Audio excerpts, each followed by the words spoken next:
Assalamu alaikum. Welcome to back my channel Kings React. Yeah.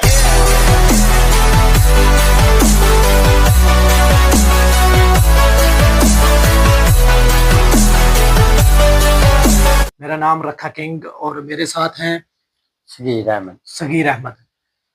आज हम जिस video पे रिएक्ट करने वाले हैं वो है रेली मखतूब की सीरत नबवी सल्लल्लाहु अलैहि वसल्लम है, उसका एपिसोड 2 है, उस पे हम रिएक्शन देंगे। तो चलें फिर वीडियो देखते हैं और बाद में फिर अपना रिएक्शन देते हैं इंशाल्लाह। ये बात है मोहम्मद।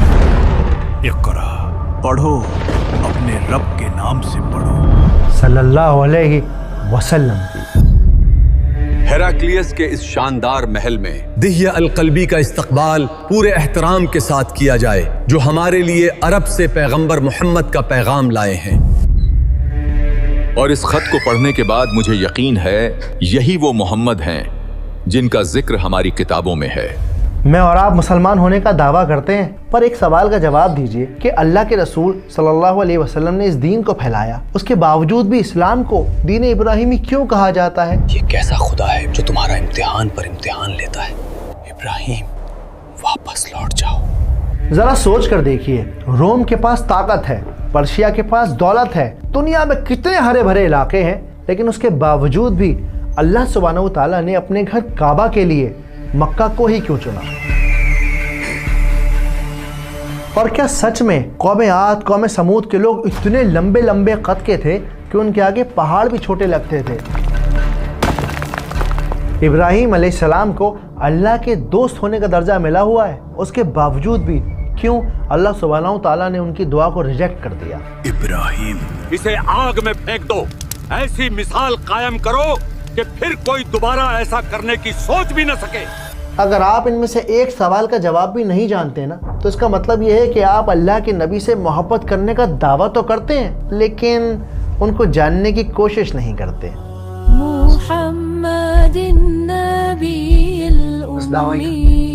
ऐसा कौन सा वसवसा है जो तुम्हें अपने नबी को जानने से, उनको पहचानने से रोकता है? अस्सलाम वालेकुम। ये हमारी सीरतुन नबी सीरीज के सफ़र का दूसरा कदम है।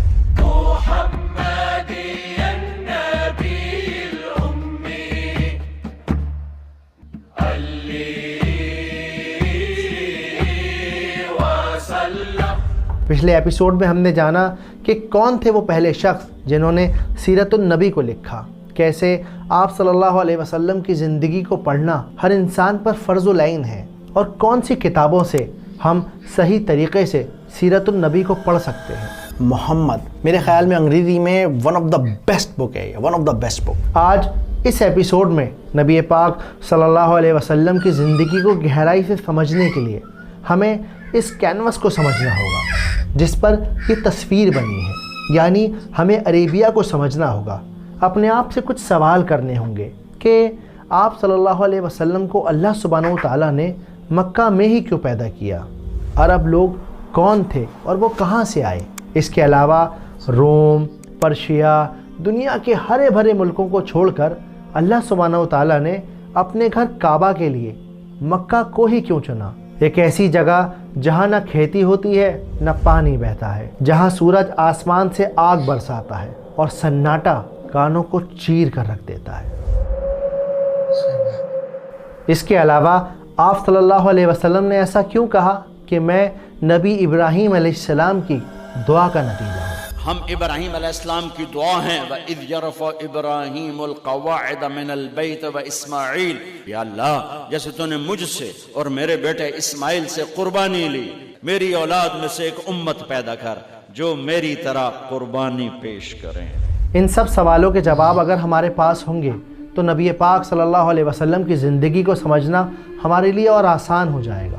तो चलिए सबसे पहले हम ये समझते हैं कि असल में अरब लोग थे कौन। हिस्टोरियंस ने अरब को 3 कैटेगरीज में डिवाइड किया है। सबसे पहले हैं अरब बायदा, यानी वो लोग जो अरब के इलाके में रहते थे इस्लाम आने से हज़ारों साल पहले, लेकिन गुजरते वक्त के साथ वो ख़त्म हो गए, उनका नामो निशान भी बाकी नहीं रहा। जैसे कौम आद, कौम समूद, कौम तसम, جن کا ذکر ہمیں قرآن مجید میں بھی ملتا ہے۔ کیا تم نے نہیں دیکھا کہ تمہارے پروردگار نے قوم عاد کے ساتھ کیا کیا، جو ارم کہلاتے تھے، دراز قد مانند ستونوں کے، اور سمود کے ساتھ کیا کیا، جو وادی قرا میں چٹانیں تراشتے تھے۔ دوسرے ہیں عرب عاربہ یعنی پیور اوریجنل عربز، یہ یمن کے علاقے سے تعلق رکھتے ہیں اور قحطانی کی اولاد ہیں، ان کو ہی اصلی عرب کہا جاتا ہے۔ ہسٹورینز نے جب ان کی لینیج کو ٹریس کیا تو پتہ چلا کہ یہ نوح علیہ السلام کے بیٹے سام کی قوم سے بلونگ کرتے ہیں، جن کو ہم سیمیٹک پیپل بھی کہتے ہیں، اور پھر اس ہی سام کی قوم سے حضرت اسماعیل علیہ السلام بھی پیدا ہوئے۔ اور ان عرب عاربہ کو لے کر ایک کہانی بھی ہے کہ قحطانی کی ایک اولاد ہوئی، اس اولاد کا نام انہوں نے رکھا، میرے بیٹے کا نام ہوگا یاہروب۔ یاہروب بہت پیارا نام ہے۔ وقت گزرتا گیا، قحطانی کی اولاد یاہروب اتنے مشہور ہو گئے، اتنے بڑے بڑے انہوں نے کارنامے کر دیے کہ لوگ قحطانی کے قبیلے کو یاہروب کے قبیلے کے نام سے پہچاننے لگے۔ دھیرے دھیرے دھیرے دھیرے وقت گزرتا چلا گیا اور یاہروب کا نام بدل کر عرب ہو گیا۔ وہ دیکھو ضیا، یاروب قبیلے کے لوگ جا رہے ہیں۔ ارے یاروب تو پرانا نام ہے، اب انہیں عرب قبیلے والے کہتے ہیں۔ لیکن جیسا میں نے کہا کہ یہ کہانی ہے، کتنی سچی کتنی جھوٹی یہ صرف اللہ ہی جانتا ہے۔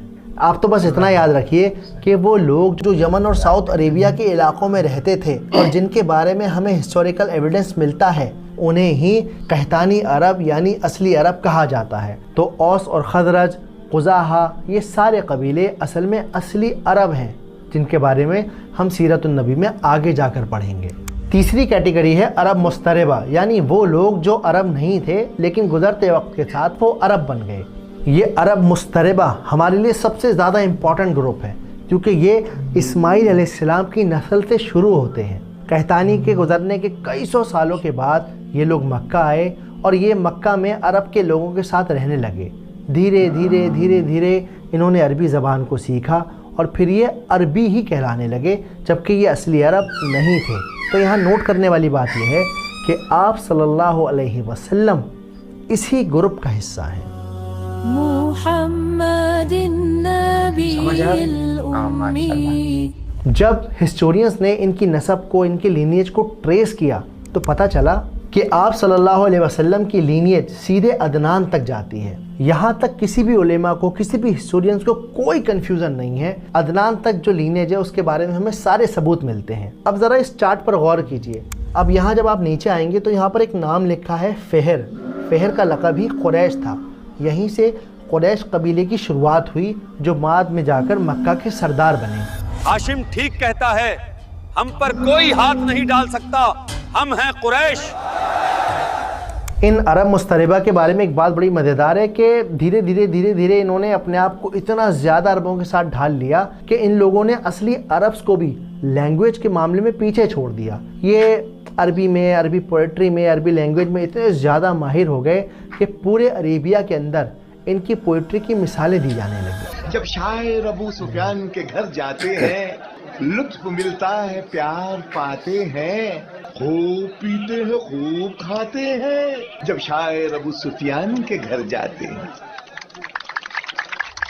اب آتے ہیں اپنے دوسرے سوال کے اوپر کہ کیسے اللہ سبحانہ و تعالیٰ کا گھر کعبہ اس ویرانے میں بنا اور کیوں اسلام کو دین ابراہیمی کہا جاتا ہے۔ اس سوال کے جواب کو جاننے کے لیے ہمیں ہزاروں سال پہلے میسوپوٹامیہ کے شہر بیبیلون جانا ہوگا، جس کو آج ہم عراق کے نام سے بھی جانتے ہیں۔ اس دن بابل شہر میں کافی چہل پہل تھی۔ اس شہر کا ایک آدمی خوشی سے جھوم رہا تھا۔ میرے بیٹے کے ہونے کی خوشی میں رکھی گئی اس دعوت میں آنے کے لیے آپ سب کا شکریہ۔ تم ہمارے خداؤں کے مجسمے بناتے ہو، ہم تمہارے بلانے پر کیسے نہ آتے؟ بالکل صحیح کہا تم نے، آزر کی وجہ سے ہی ہم اپنے خداؤں کو دیکھ پاتے ہیں۔ ویسے کیا نام رکھو گے بیٹے کا؟ میرے بیٹے کا نام ہوگا ابراہیم۔ بے حد خوبصورت نام ہے۔ ابراہیم علیہ السلام اپنے والد کے سب سے بڑے بیٹے تھے۔ اس کا مطلب یہ تھا کہ ان کا راستہ طے تھا، وہ اپنے والد کے مورتی بنانے کے کاروبار کو سنبھالتے، والد کی کمائی دولت کو اور ان کے نام کو آگے بڑھاتے اور گمراہی کی زندگی جیتے۔ مگر اللہ کو کچھ اور ہی منظور تھا۔ اللہ सुब्हानहू व तआला ने इब्राहीम अलैहिस्सलाम को बचपन से ही क़ल्बुन सलीम दिया था, यानी उनके दिल को इतना पाक रखा था कि उन्होंने कभी किसी बुत की परस्तिश को एक्सेप्ट ही नहीं किया, बल्कि वो बार बार अपने वालिद से सवाल किया करते, अब्बा ये बुतों की पूजा आप क्यों करते हैं? अब्बा ये बुत आपके खुदा किस तरह से हो सकते हैं जबकि आप खुद इनको तराशते हैं? ऐसी बातें नहीं करते इब्राहिम, आओ मेरी मदद करो। अरे कहाँ चल दिए? मैं कह रहा हूँ मेरी मदद करो। वक्त रेत की तरह हाथों से फिसलता चला गया। इब्राहीम अलैहिस्सलाम बच्चे से बड़े हो गए, लेकिन आज भी उनके पास वही सवाल थे कि ये लोग बुतों की इबादत क्यों करते हैं। और फिर अल्लाह सुब्हानहू व तआला ने एक दिन इब्राहीम अलैहिस्सलाम को बताया कि वो अल्लाह के नबी हैं और उन्हें हुक्म दिया कि वो लोगों को बुत परस्ती से रोकें, क्योंकि अल्लाह सुब्हानहू व तआला को शिर्क और बुत परस्ती नापसंद है। इब्राहीम अलैहिस्सलाम ने बहुत कोशिश की, अपने शहर वालों को, अपने आसपास के लोगों को, अपने ख़ानदान वालों को, अपने अब्बा को, सबको समझाया, पर किसी ने उनकी एक ना सुनी। नौबत यहाँ तक पहुँच गई कि एक दिन इब्राहीम अलैहिस्सलाम के वालिद ने गुस्से में आकर उनसे कह दिया, काला रागिबुन अंता अन आलिहती या इब्राहीम लइल्लम तंतही लअरजुमन्नका वहजुरनी मलिया, यानी तुम्हारी हिम्मत कैसे हुई इब्राहीम हमारे खुदाओं को झुठलाने की? अगर तुम इसी रास्ते पर रहे तो मैं तुम्हें पत्थरों से कुचल डालूंगा और तुम मेरी नजरों से दूर हो जाओ। लेकिन इब्राहीम अलैहिस्सलाम ने नाराज़ होकर अपने अब्बा को जवाब नहीं दिया, बल्कि बड़े ही नरम अंदाज से उन्होंने कहा, क़ाला अस्सलामुन अलैक सअस्तग़फिरु लका रब्बी इन्नहु काना बी हफिया, कि ए मेरे वालिद आप पर सलामती हो और मैं आपके लिए अपने परवरदिगार से बख्शिश मांगूंगा। लेकिन फिर भी ये जालिम बाज ना आए। वहाँ के बादशाह नमरूद के साथ मिलकर इनके अपने सगे वालिद ने इब्राहीम अलैहिस्सलाम को कत्ल करने की कोशिश की।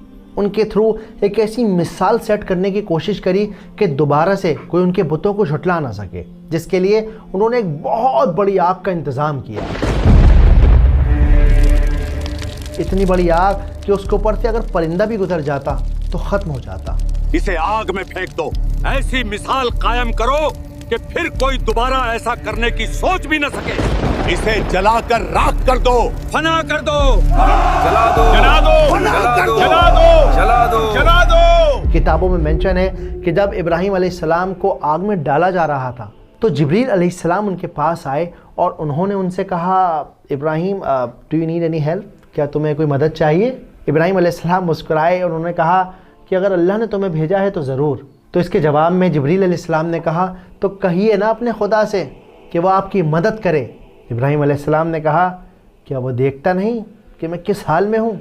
अब देखिए, क्योंकि वो अल्लाह के खलील थे, अल्लाह के बहुत क्लोज थे, अल्लाह के हर इम्तिहान में पास हो रहे थे, तो वो ये कह सकते हैं, आप और मैं नहीं कह सकते। तो इब्राहीम अलैहिस्सलाम का तवक्कुल इतना ज़्यादा मजबूत था अपने अल्लाह पर कि उन्हें पता था कि मेरा रब मुझे कुछ नहीं होने देगा। और जब उन्हें आग में डाल दिया गया तो ये जालिम खुश होकर ढोल बजाने लगे, नाचने गाने लगे।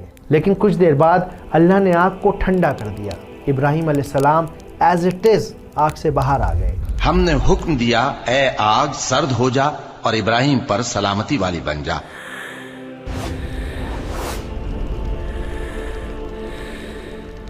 लेकिन उसके बाद भी इनमें से कोई ईमान न लेकर आया सिवाय एक नौजवान के, और ये नौजवान थे इब्राहीम अलैहिस्सलाम के भतीजे लूत अलैहिस्सलाम। लूत अलैहिस्सलाम की और ज़्यादा डिटेल्स के बारे में हम जब बात करेंगे, जब लूत अलैहिस्सलाम के किस्से की तरफ बढ़ेंगे। अभी हम इब्राहीम अलैहिस्सलाम पे फोकस करते हैं। तो हुआ ये कि इब्राहीम अलैहिस्सलाम और लूत अलैहिस्सलाम दोनों ने बेबीलोन के शहर को छोड़ दिया। वो अपनी महफूज ज़िंदगियों से निकलकर एक मुश्किल सफ़र की तरफ बढ़ चले। इब्राहीम अलैहिस्सलाम बेबीलोन से निकलकर हरान गए, वहाँ से पैलेस्टाइन और फिर इजिप्ट, और इन्हीं पैदल चलते हज़ारों किलोमीटर के सफ़र के दौरान उन्होंने सारा अलैहिस्सलाम से शादी की और फिर उसके बाद वापस वो पैलेस्टाइन में आकर बस गए। वक्त गुजरता गया, धीरे धीरे दिन हफ्तों में बदल गए, हफ्ते महीनों में और महीने सालों में बदल गए। पर इब्राहीम अलैहिस्सलाम और सारा अलैहिस्सलाम को कोई औलाद न हुई। लेकिन उसके बावजूद भी इब्राहीम अलैहिस्सलाम ने कभी हिम्मत नहीं हारी। कुरान मजीद में अल्लाह सुब्हानहू व तआला ने ये मेंशन किया है کہ انہوں نے کہا قال ومن یقنط من رحمت ربہ الا الضالون، تو حضرت ابراہیم نے کہا کہ اللہ تعالیٰ کی رحمت سے مایوس تو صرف وہی ہو سکتے ہیں جو گمراہ ہوں۔ دھیرے دھیرے ابراہیم علیہ السلام اور ان کی پہلی بیوی سارہ علیہ السلام بڑھاپے کو پہنچ گئے۔ سارہ علیہ السلام نے ابراہیم علیہ السلام کو آئیڈیا دیا کہ کیوں نہ وہ ہاجر علیہ السلام سے شادی کر لیں۔ ہاجر علیہ السلام اصل میں سارہ علیہ السلام کی غلام تھیں، لیکن وہ ایک رائل نوبل فیملی سے تعلق رکھتی تھیں، پر کچھ ایسے حالات بنے جس کی وجہ سے انہیں ایجپٹ کے کنگ نے قید کر لیا۔ اور پھر سارہ علیہ السلام اور ابراہیم علیہ السلام جب ایجپٹ کے کنگ سے ملے تو سارہ علیہ السلام سے امپریس ہو کر ایجپٹ کے کنگ نے انہیں ہاجر علیہ السلام تحفے کے طور پر دے دیں۔ ان کی ہینڈ میڈ ہو گئی، ایک غلام ہو گئی جو ان کے گھروں کے کام کیا کرتی تھی۔ ابراہیم علیہ السلام، ہاجر علیہ السلام اور سارہ علیہ السلام کی مرضی سے یہ دوسرا نکاح بھی ہوا۔ جیسے آج کل رواج ہے، اولاد نہ ہونے پر اکثر انسان دوسری شادی کر لیا کرتا ہے، بالکل اسی طرح سے ابراہیم علیہ السلام نے ہاجر علیہ السلام سے شادی کر لی۔ 86 یا 87 یعنی 86 یا 87 ایئرز کی عمر میں ابراہیم علیہ السلام کو اللہ سبحانہ و تعالیٰ نے سب سے پہلی اولاد سے نوازا۔ اس اولاد کا نام انہوں نے رکھا اسماعیل علیہ السلام۔ It is reported he was 86 years old when he was blessed with Ismail علیہ السلام۔ یہ تھی ویڈیو سیرت نبوی صلی اللہ علیہ وسلم کا ایپیسوڈ 2، اس کا پارٹ ہم نے 1 یعنی ہم نے دیکھا ہے اس میں، تو بہت اچھی ہمیں ویڈیو لگی ہے، بہت نالج ملا ہے دین اسلام کو سمجھنے میں۔